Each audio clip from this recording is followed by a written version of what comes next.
You know, it's human nature to search for meaning, driven by the desire to understand. Fingers on pages search for ages for words to define concepts that mind and hand cannot grasp, like nice, agreeable, polite, intended to win favor. Surely this is not what was meant.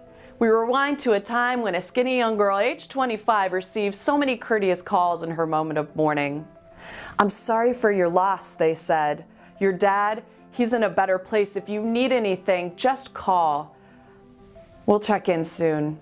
Was nice what they intended when arms extended, dressed in black, patted her shoulder on the pulpit saying, "Everything happens for a reason, and grief, like everything else, has its season. You will be fine." After all, she didn't need a savior, just someone braver to say all the nice things that she needed to hear. So maybe nice in this case would suffice. But the phone in the empty family hallway that once Mad echoed after the man too young had lost his life stopped ringing. They stopped calling.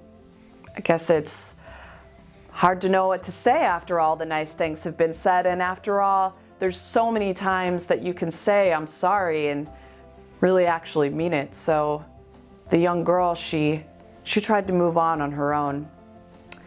So what does it all mean? The search continues because moments like these are just too complex for one word to capture it all. Kind, humane, benevolent, loving.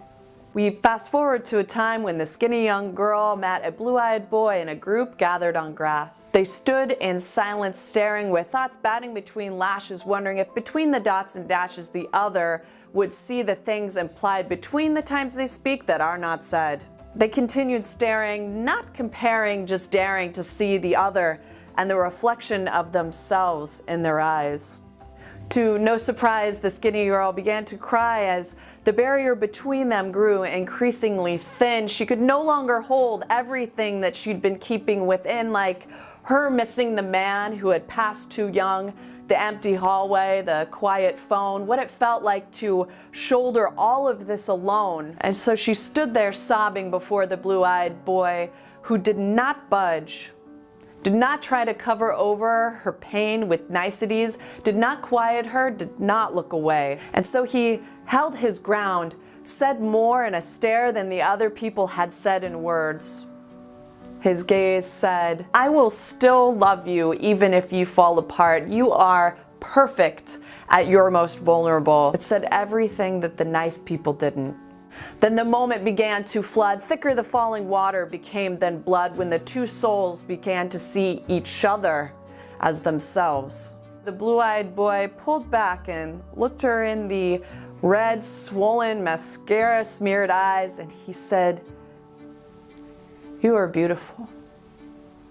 Kind makes room for grief because kind is different. Kind sees beauty where we think there is none. Kind stands by somebody even when their time of need we think is done. Kind loves brokenness. Kind breaks through barriers because kind intervenes. Kind gets in the way because kind is action.